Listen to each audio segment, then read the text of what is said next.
Yep, that's me.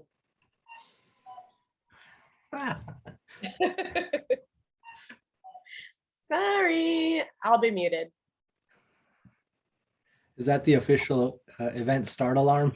Yeah, it always starts with the cuckoo clock. All right. Do you want me to go ahead and let everyone in?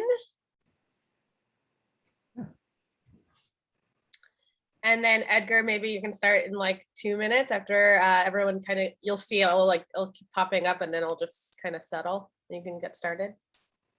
Oh, you want me to do the introduction? What? I thought you were going to introduce both of us. No. Oh, okay. Well, all right. Well, yeah. Okay. Let me well, I've got to pull up your bio real quick then, John. You did read my email, Edgar. I thought that you said you were going to do that. And we're being recorded too, which makes it all the more embarrassing. Oh no, I'm sorry. But don't, this recording is not, this part doesn't count. It counts afterwards. I'm gonna delete all of this. Gotcha. It's just me. Yeah. Well, I don't need to prepare really to introduce The one and the only. One and only. John Wilkinson.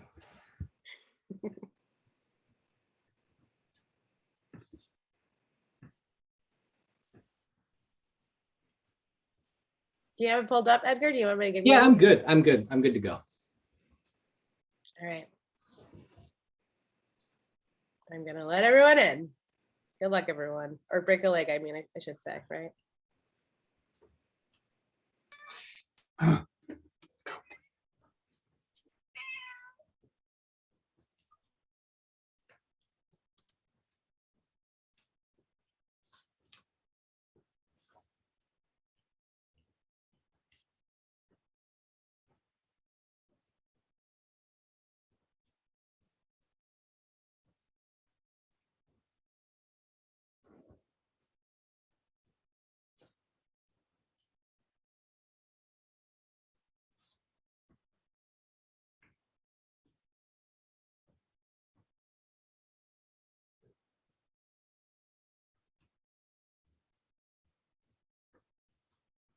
Welcome, everybody.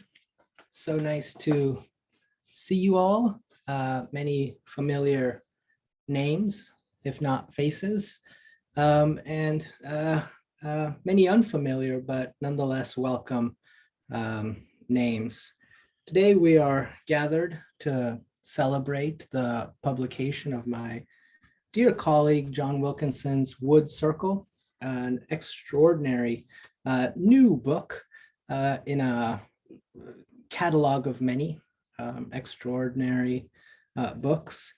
I think that people tend to think of John and John's work as coming out of what is called the Cambridge School, collection of Marxist aesthetic sensibilities that emerged out of the poetry scene in and around Cambridge in the mid 1970s. To a certain extent, that's true. John did come of age, poetic age in that time, but truly to me, he is much more expansive than anything like a tag like the Cambridge School can encapsulate.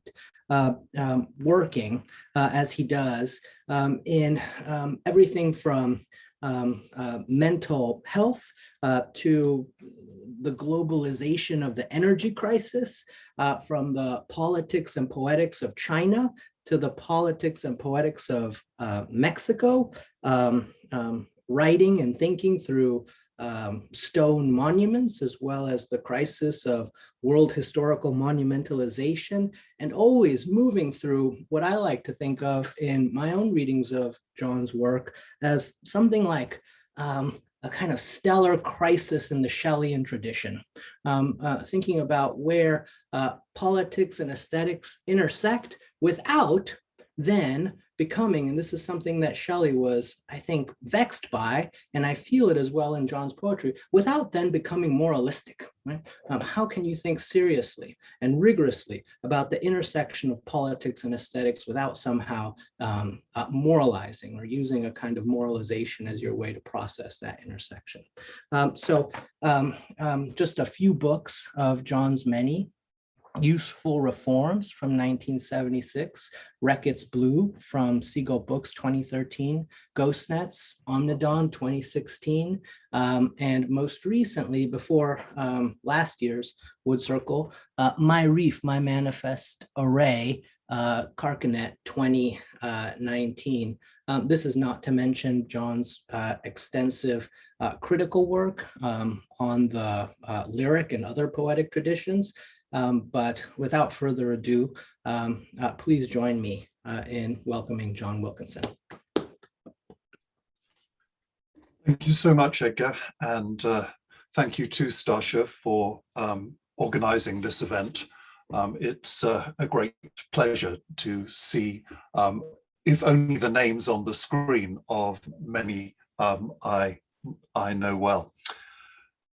The way in which we're going to do this is that I will first read a short sequence from around the middle of the book.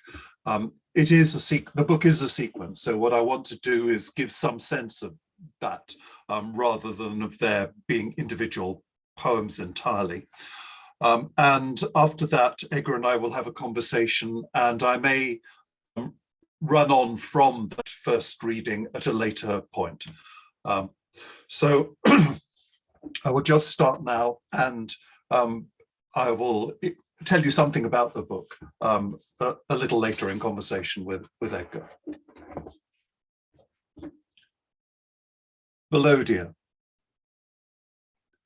Who would hear were hearing a pith voice sheathed by the act of hearing? What did he hold in reserve, with transmission shrouded as though hearing's echo? It is his inside, his singing hood, his solitary, his without feigned swoops about the ears. Who would hear the dirt he will within his hood grind? Would hear the harper bow dangles, swept and struck, threading through what's trafficked as his inside genuine feeling? Or spoken in the marrow out of hymnody, him whose likenesses John, are you fucking Harry Potter's grandpa? God damn, shut the fuck up. And Amy, you look scary as a bitch, you fucking smurf. God damn. Amy, did you suck off a smurf? Your lips are blue as shit, or did you just cut off blood flow to him? Give me some head. So, Stasha, can we deal with this? What does one do in this moment? It's been a while since this happened. John, you okay? God damn, you need to be babied? Can you do something about— shut the fuck up, John. It's Stop Johnny B. Shut up. Yo, John Wilkinson, I'll kiss your head, little boy.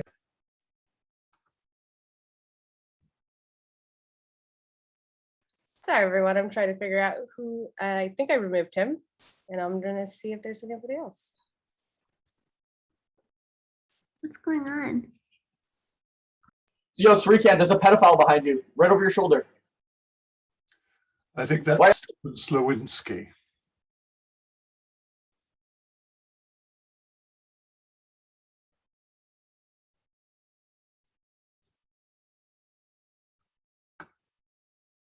Okay. Let's try it. I got Zoom bombed in my reading too, John. Yeah, I've heard a few people Zoom bombed. Yeah. Yeah. Okay, I'll start this one again. Yo, John. Sorry? Is that okay? Yeah. Okay, Velodia. Who would hear were hearing a pith voice sheathed by the act of hearing? What did he hold in reserve, with transmission shrouded as though hearing's echo? It is his inside, his singing hood, his solitary, his without feigned swoops about the ears. Who would hear the dirt he will within his hood grind? would hear the harper bow dangles swept and struck, threading through what's trafficked as his inside genuine feeling. Or spoken in the marrow out of hymnody, him whose likenesses were ghosting from his hood, each more real than real, his starveling. Shut! That's Christopher Grass.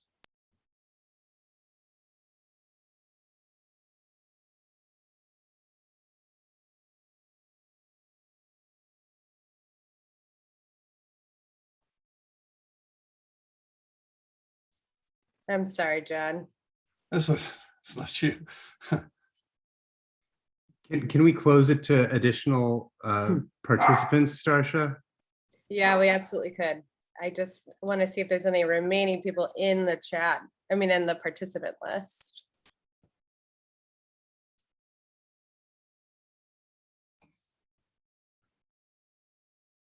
All right, deep breaths, and we're going to continue.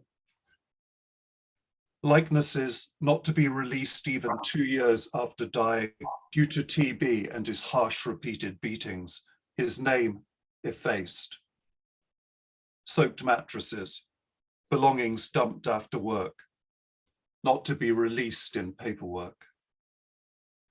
Image not to be retained on file, name to be revoked. It has to be his blood sings aloft, spiraling on thermal high alert, fit falcon killing with a look.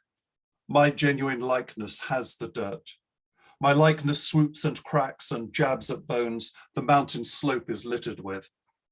Sky tumbled bones. But he bore no likeness, being stopped and searched, being naked as the day he had been registered, he had been born. Naked as the pith beaten out to parchment where a death warrant would be drawn up in duplicate and stamped. Word for word put to rights, carbon sheathed. Velodia, Velodia, I hear you, do I? She said, I have your back. You know, I'm your blood, but I have your back.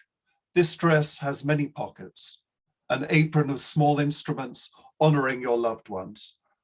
I conceive your dress's dirndl, and it flaps along the untrodden path towards the axis, as if a path could be untrodden. Ocarina, finger cymbals, Jew's harp, these stick out to the back they had been lodged in. All the books sag.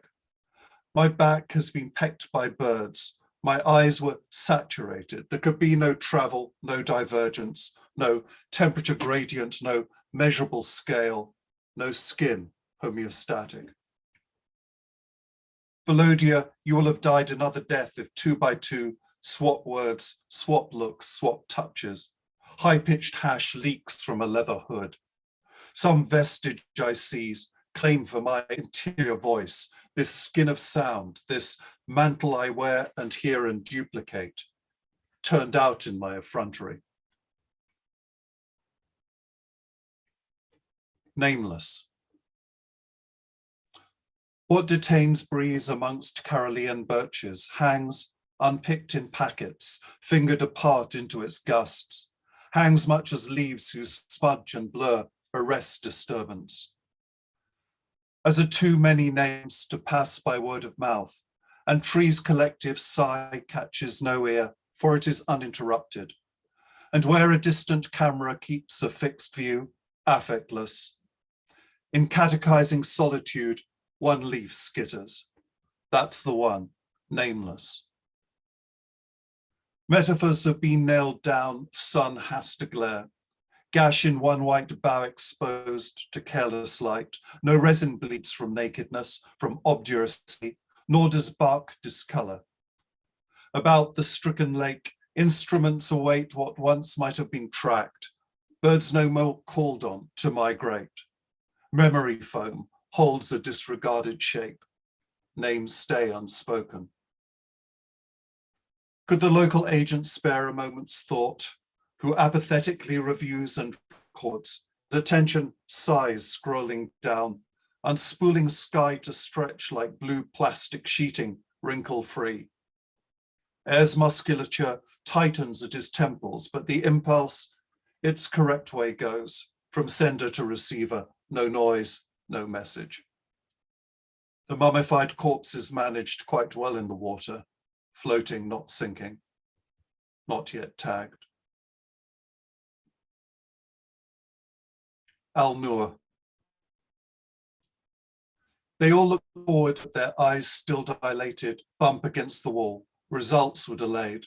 Had my second scan had my checkup? Have you scheduled your next attempt? This roundelay they sung when beating bounds. When they dressed urine-soaked hide, I had my chances. I saw you round the corner, ivy undergrowth and marram seed scum condensing on the pond's white eye. The overpass above a concrete runnel feeding back into the turbine birds and fish. What an end. Who struggle upstream to find an outlet blocked. Oil-choked sump, swallowed fold, turbine blades, apertures. Here are further scraps, some more of what was destroyed. These come to me, and what can I say? Musad Ibrahim, Ali El Madani, Khaled Mustafa, Syed Milne, Hussein Al-Umari, Haji Dawood Nabi, Kamel Darwish, Al-Dafata Qasim. Names drawn up in ranks, insecure as napes of their necks bent in homage. Eyes struggling out in transport on the main floor. Eyes fixed on a spot where silence is enjoined. The angel stoops to destroy. The second names might be recorded, pressed where mesh strains a crumbling sluice. Pressed in syllables. Fight blowback. Heartless refoulement. Syllable by syllable. Impromptu, lakefront trail, March. Close against the lake's wall, an icy snake articulates its scales. High, dense tinkle wraps the higher hiss of the ice-freckled air. Iman Layla froze to death in a half-finished concrete shell. Make that internal. Iman Layla froze to death. Repeated in the undertow, this belittles syllables that strip the infant of her lullaby, her lal. Drown in the rip current, riffling through the scales beside a concrete balustrade that girds a high rising lake. I look you out again, look at you, perched in your father's elbow crook. Look you out where I sit wrapped by windows and the deep clanks of heating. Iman Layla froze to death. Will you take this in? Iman Layla froze to death. Ripples. The lakeshore horizon is laid upon a stark road. The road relaxes in a long descent. A red warning light blinks lazily. This way to the entrance. Its concrete brow compels visitors to dismount. They have no choice but climb out of their taxis. Heels overhead straining to resist snapping back. About a bobbin cranking pictures from outside. Spread against a now near wall, yellowing panopticon rotates as their life circuit must. Press tin and flash enamel push past outset on its roundabout, its ramps closed. Crammed it was with scooters, progress in halts. Terror of voltaic pile, a planisphere.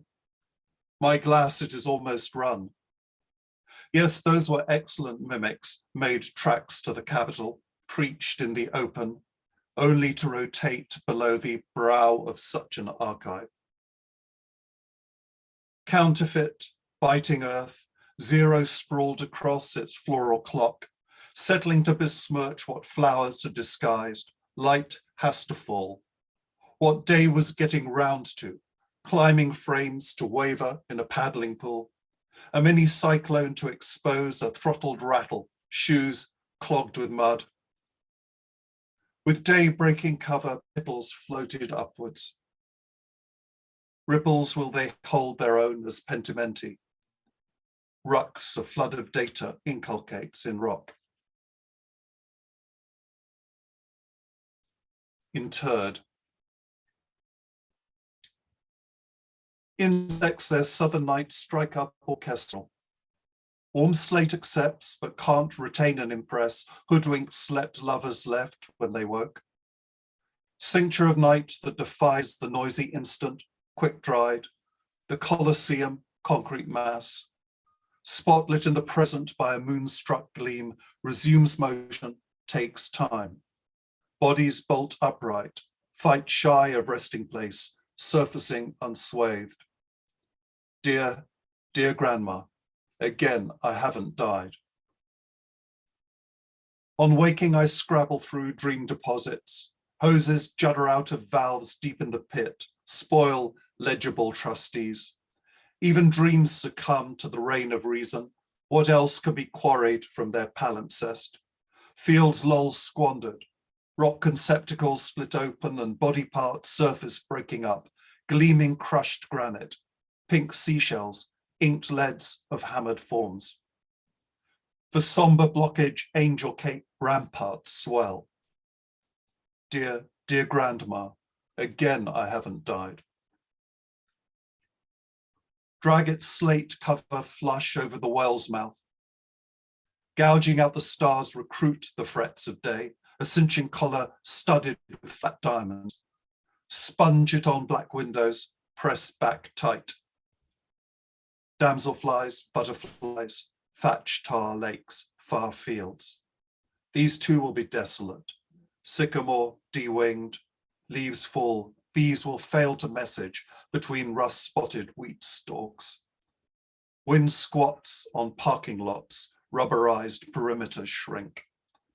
Dear, dear grandma, again, I haven't died. Thanks.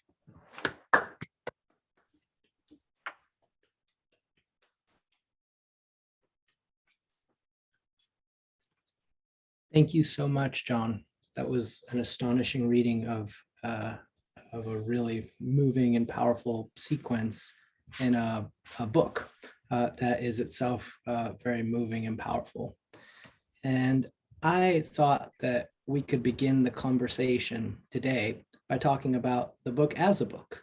And I was very curious to hear some of your own thinking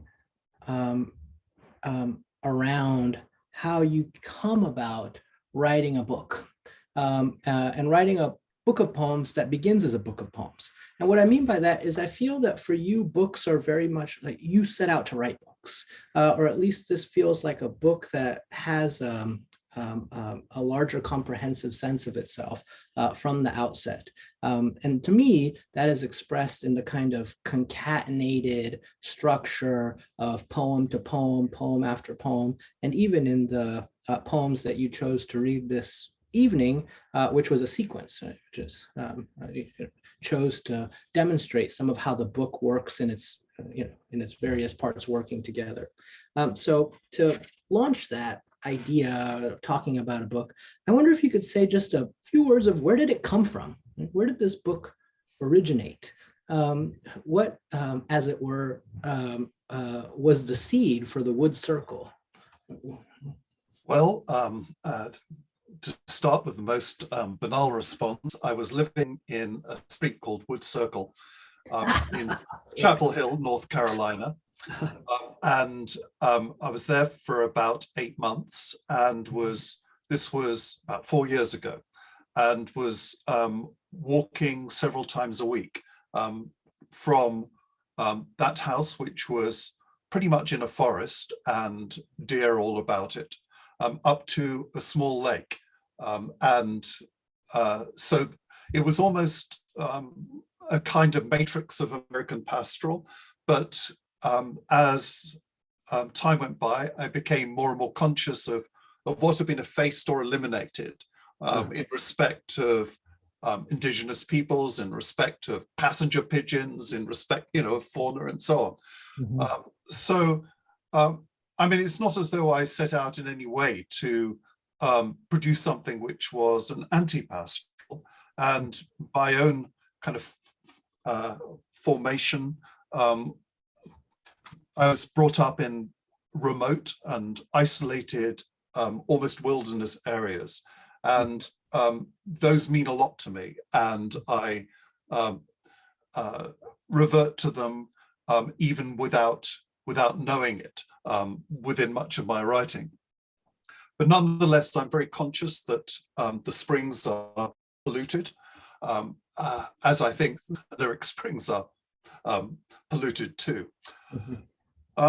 As for how they develop, I mean, I don't think of writing a book.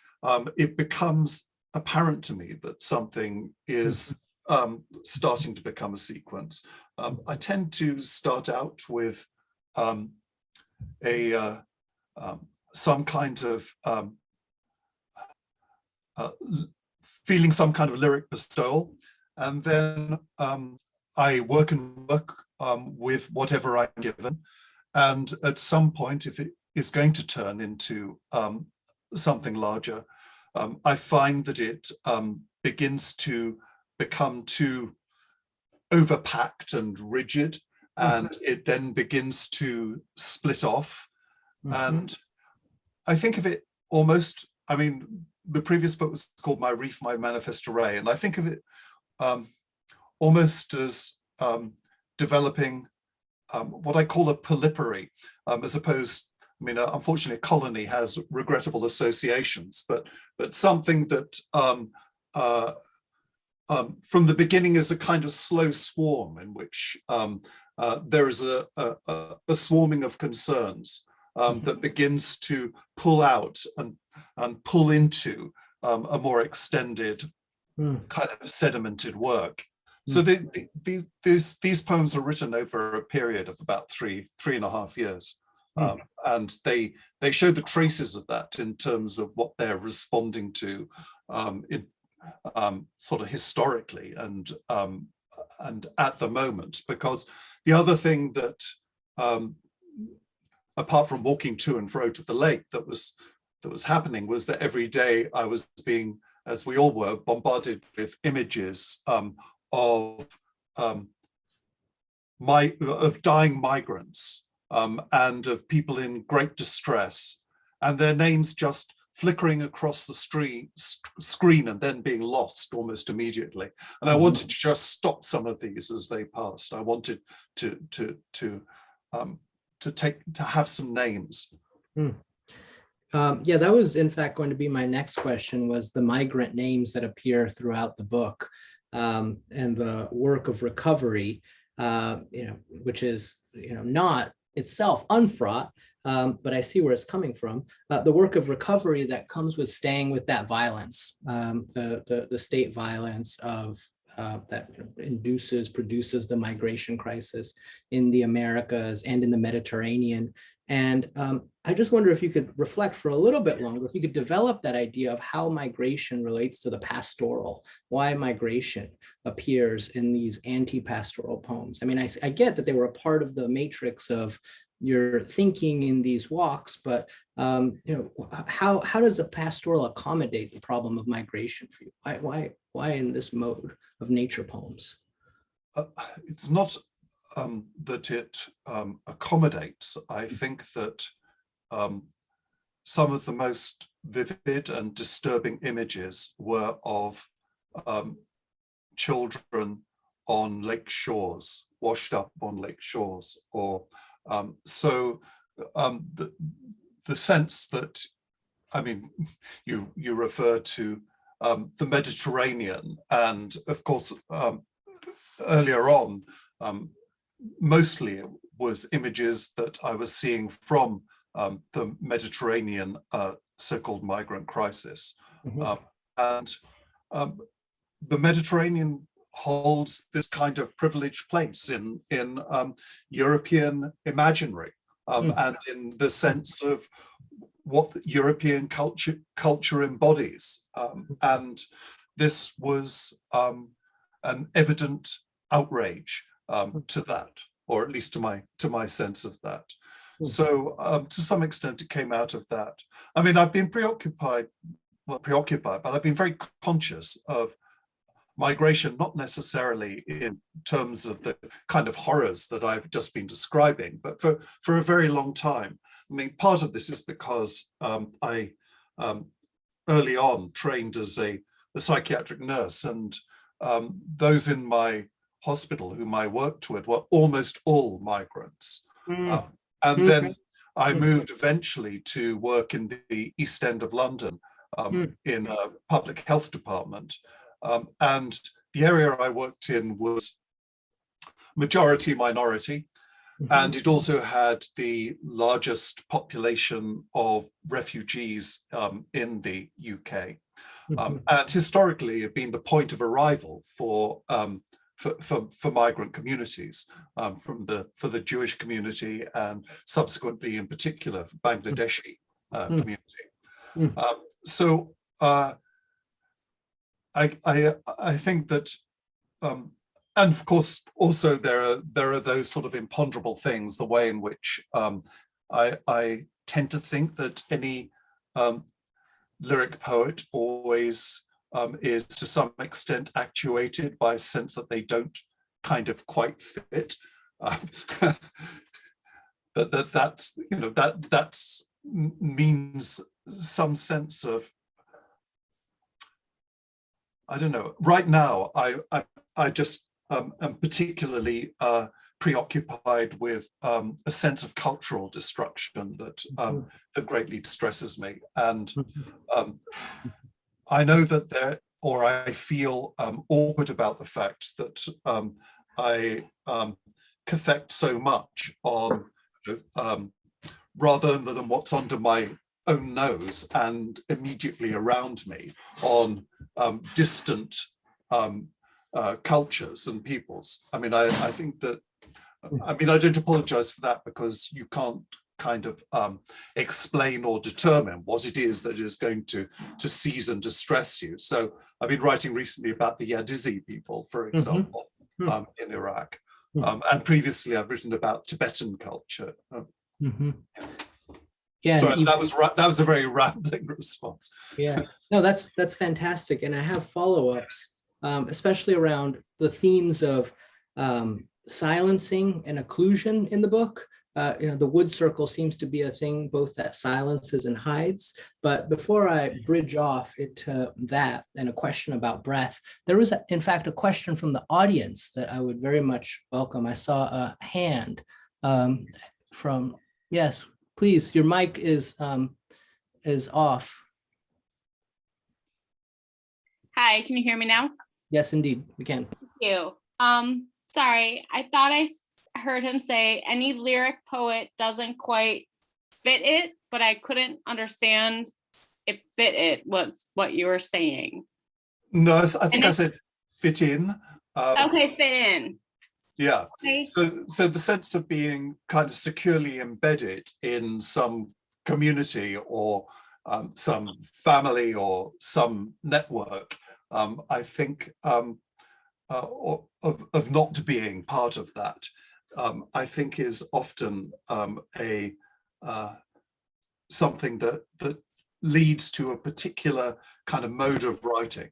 And I could say more about that, but I won't for the moment. Oh, okay, I'm curious about it. So if you want to talk about more like later, I'm curious about it. Okay, I'll pick it. That's fine. I'll pick up on it actually.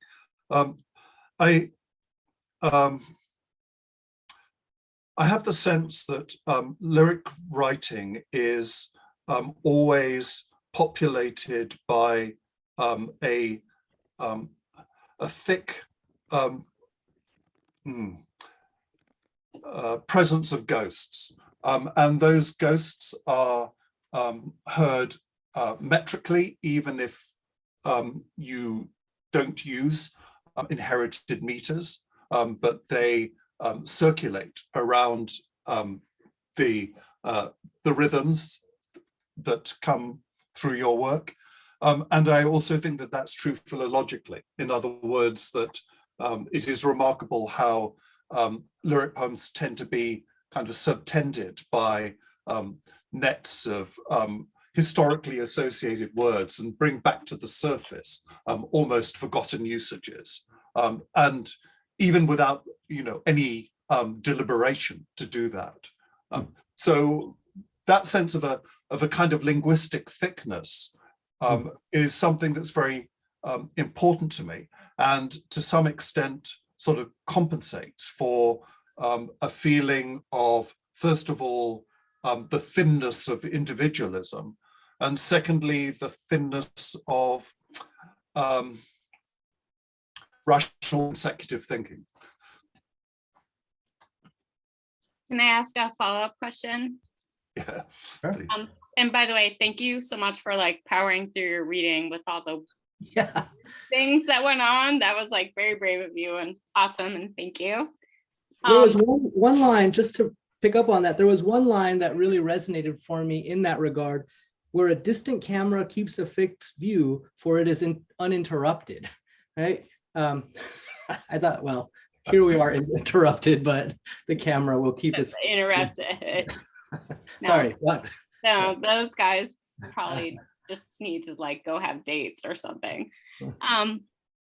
So when I was in graduate school, I really tried very hard to like not write about the things I needed to write about, like my family and whatever. And I picked up the Truth and Reconciliation records from South Africa.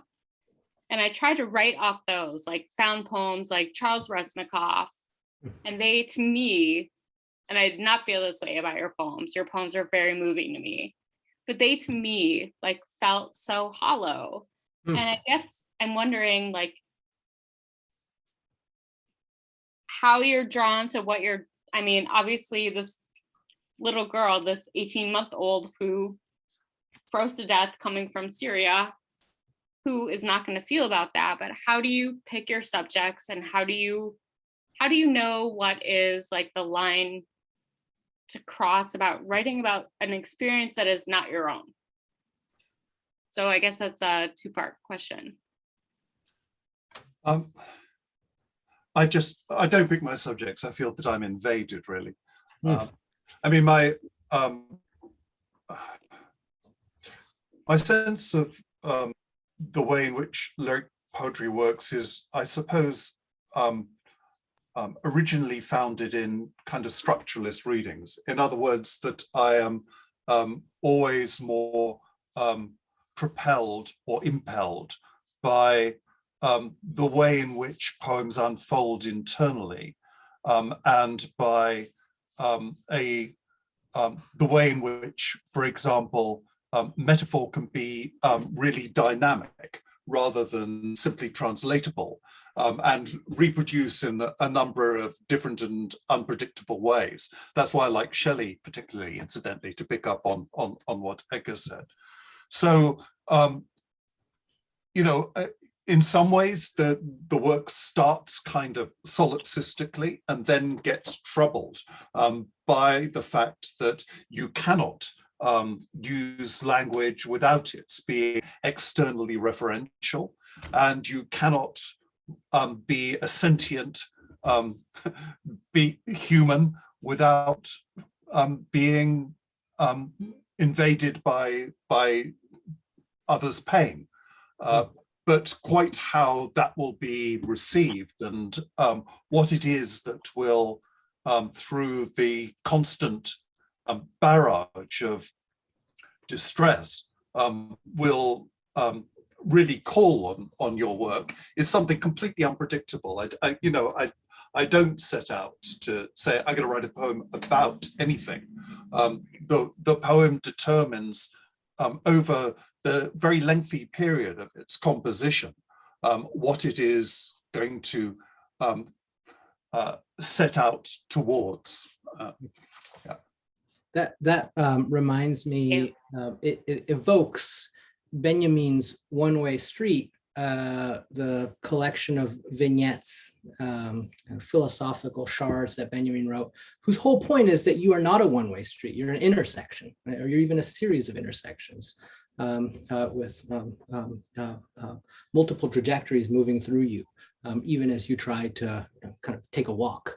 To the point earlier about the ghosts of breath, right? The ghosts of poetry. It really reminds me of a line from Kendrick Lamar. I believe it's Kendrick Lamar, where he says, "I don't even rap. I just let my dead homies speak through me," right?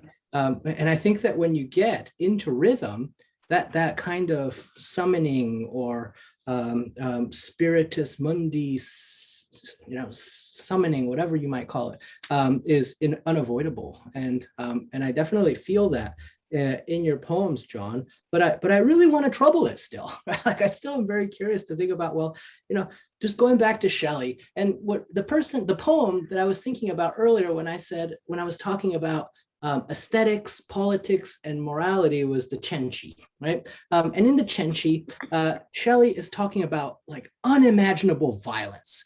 It's a poem about this woman and her brothers who killed their father because their father was horrifically abusive to them. This happened in Rome in the late 16th century. Father was horrifically abusive, raped the daughter. It was just really violent, like homesteading, and they killed this guy. And they were prosecuted and executed, this whole family of siblings. And that's what Shelley's poem is about. And in the preface, Shelley says some really like fascinating, weird things. He says, on the one hand, you can't tame the violence. You have to present the violence, but you need to balance it with a sense of beauty, right? There must be kind of aesthetic import that does not then also become moralistic, right? We can't get on the side of the killers, right? On either end, right? Because doing any of that is casuistry. So like, where do you draw the boundaries between, I guess, aesthetic judgment and moral judgment, like political feelings and like political projection? I'm not sure if that's a fully formed question, but I think it is one that necessarily comes up whenever we engage with deep violence, right? Whether that's, interpersonal violence or state violence. It's like, how do we draw the boundaries around it? And yes, of course, we're interpenetrated by it in many ways, but in other ways we're not, right? Like in some ways we're just kind of like, see it on TV or something. And it's like, like people are like dying in horrific ways. And how do we process and make poetry of that? Well, and honor, right? Honor the history of it without, projecting upon it. I think it's difficult for me. Well, I mean, I wish I could answer that question. I mean, it's something that I can contend with all the time. I can't draw the line, and I'm often deeply worried about the aestheticization of violence. Just as, I mean, recently you sent me an image by Andy Warhol, which featured a kind of transsexual Chairman Mao. And one of the great mass murderers of the 20th century. It's a gorgeous piece, but it troubles me. I used to, I suppose, feel that I could, that aesthetic experience was something that was available, and not just available to people in positions of safety and privilege. In fact, historically, it's evidently not the case that it's just available to those people. But I just hard. I don't know what to do with that question. Really, I mean, I hope that what I have done in this book can't be seen as, or wouldn't be seen as, exploitative of. Oh, I don't think so. No, not at all. No, and that wasn't the thrust of my question either. The question was just, how have you come to think about it in working through the problem poetically? Well, one of the difficulties is that I tend to work through poetic problems poetically. I mean, within poetic work, and I find it much easier to talk in these terms about work other than my own. If I were able to have some sort of clear sense of what I was doing, then I would probably no longer feel the need to do it. I mean, but I've always had the sense that that writing is some sort of way to produce a shelter or a shanty that can be made out of whatever materials are present, and those materials can often be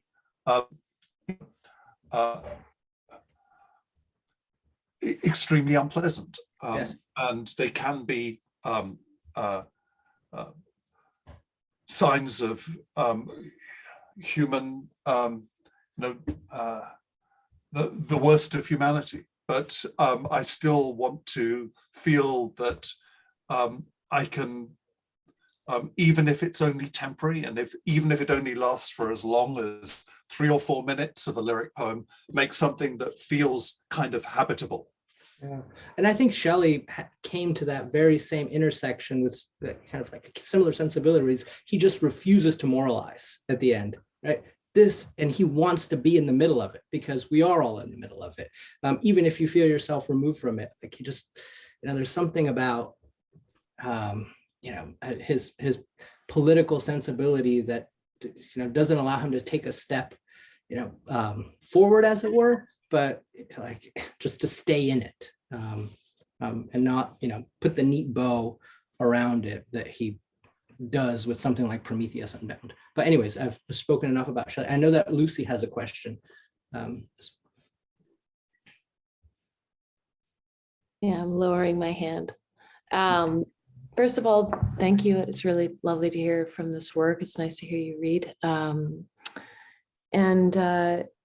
Yeah, I found this conversation about Shelley and about lyric reception, or lyric, what you called a moment of lyric bestowal, really interesting, because it signals a kind of passivity in composition, or what Benjamin would talk about in terms of receptivity. And I think the conversation with Shelley, it's really hard to hear the name Shelley without thinking about the overquoted Shelley, which is the unacknowledged legislators quote, right? And so, and to legislate it entails a kind of responsibility that impacts others. And I wonder about this balancing act. I mean, this is sort of a continuation of this conversation. I do wonder about this balancing act between something like the lyric process, or the lyric process of making, the poetic process, as being a kind of receptive process that receives and responds to the materials that are at hand. And then this question of responsibility for the utterance that issues forth out of that, and this question of who says the names? Does it matter who says the names of these dead? Does it matter who says the names of these dead versus who says the names of other dead? But I also, and this is taking us maybe in a backward direction, but I was really caught by your use of the word anti-pastoral, because I think of a poem by the same name that word only brings up one poem, which is Vievy Francis's poem Anti-Pastoral, and I wondered, how you think about this difference between the pastoral and the anti-pastoral now, like, is walking in the woods near Chapel Hill and hearing the names of these dead, or having these newsreels in your mind and responding to them, is that a pastoral act or an anti-pastoral act? So those are my two wandering questions, and I don't know if they'll mean something, but there you go.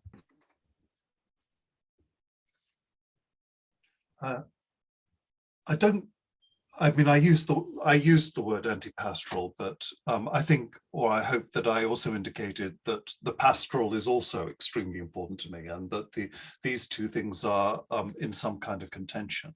And in fact, there's a thread that runs through Wood Circle, which is drawn from Bataille, and the forest is as much the forest of Bataille's Société acephal as it is the North Carolina forest.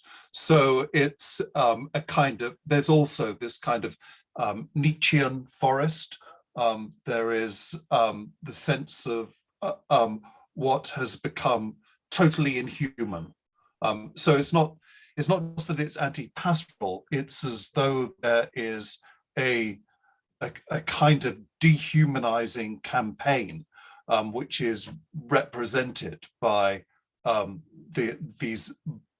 by the blighted trees of this forest, and but also by the bland and clear and reflective surface of the lake, which remains unruffled despite the history. So that, what was the first question?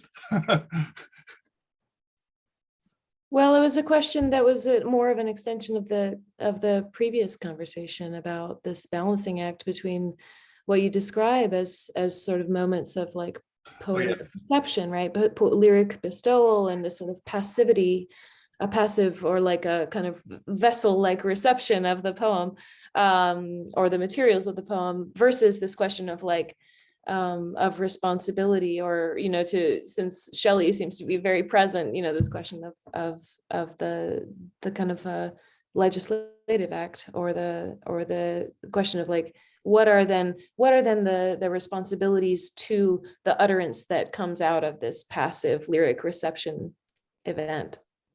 I'm not sure about the responsibility, but what is received then becomes transformed or translated into a certain pulsion. In other words, that it has some kind of onward and outward momentum if it is to address any readership at all. And I think that, I mean, somebody once described my prosody as car crash prosody, and there is a kind of sense of almost unstoppable force, which I have to intervene frequently just to put the brakes on, deliberately, in order to stop this just kind of becoming too relentless. So given that it does have that kind of pulsion to it, then the question is, of course, how is that received? How might it be received? And I'm conscious that the way in which these poems, or my poetry more generally, is received through readings is very different from the way it's received on the page. I mean, often when my written work is discussed, it's in terms of something which is fearsomely intellectualized and difficult, and I don't recognize that. That is something I think to do with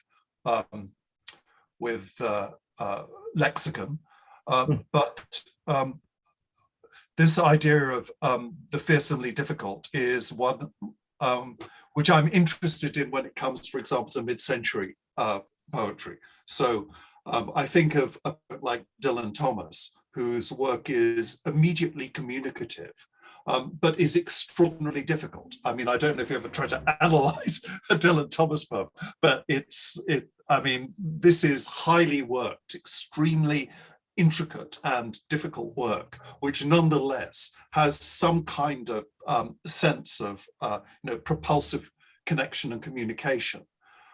And it's not often that you get a sense that you might be coming close to that kind of thing, but it's what I'd like. John, I have to follow up on that by saying that I think the book is gorgeous. I think it is not just, I wouldn't say fearsomely difficult, but like beautifully difficult. Like it's tangling with big problems in gorgeous ways. And I really loved the kind of emergence of mythology in the work, the way in which mythology pops up and complicates a sense of history as a one-way street, and forces us to think in in terms of other directions.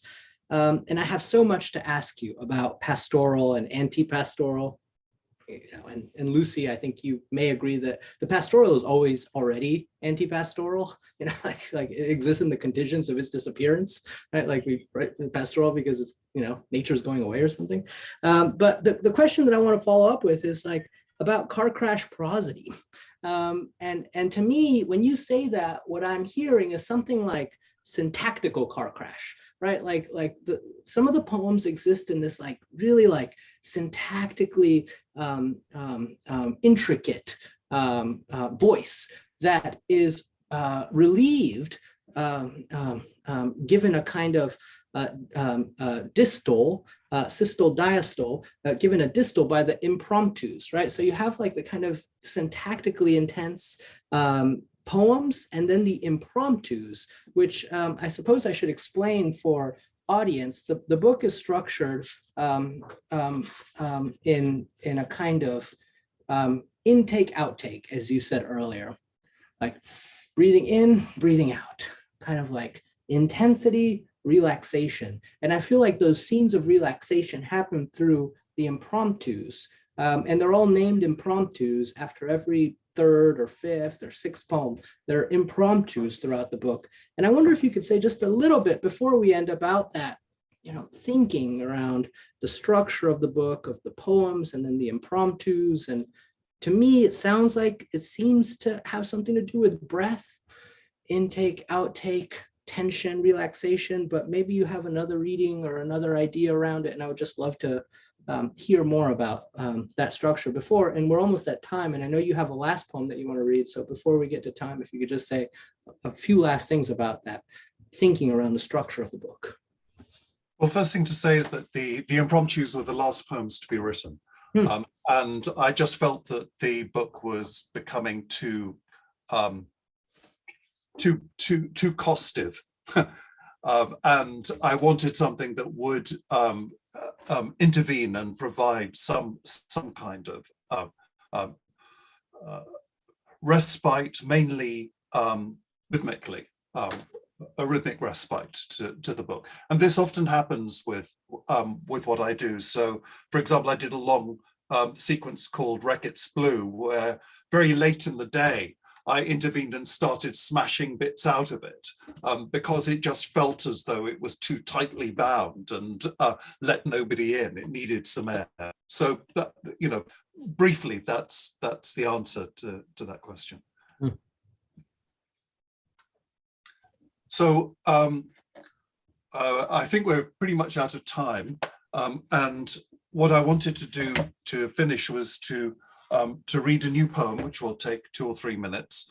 And this is a poem which is dedicated to the memory of Lauren Ballant.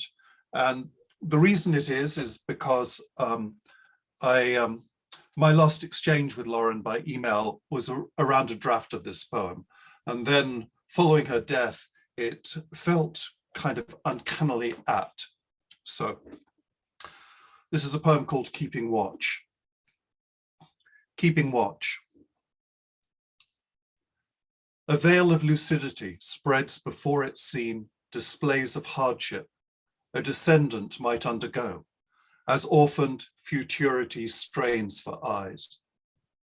Senses are attracted forward to then wipe them out, intervening in the breath falter, stripped down to null pause between strokes. Knocking on each side where lights pall, dismisses moving shades.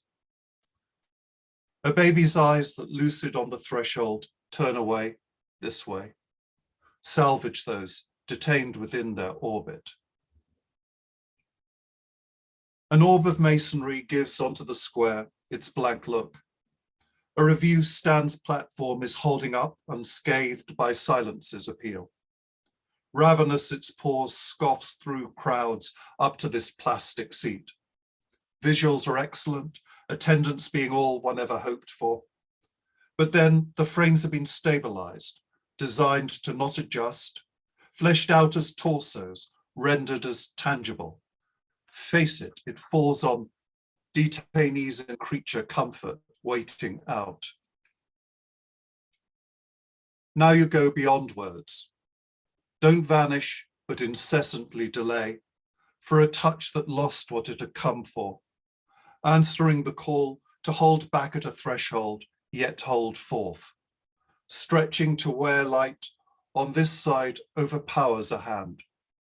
Light fall hardens, glossing over those who linger, gilded from a touch willed through abstraction, too needy to adopt, too entire to disavow, sustaining this world as albedo falling pauses entry, blindfolds. Bullseye window clears before a prospect. Time made palpable, holds in holding off, distant, close to hand, fends and it retrenches on a word of command, within its shelter, where the breath that falters, breath enjoining. Storm won't overwhelm, sky won't fall in. Idea stays its forked course. The subsequent self fights for its own seat.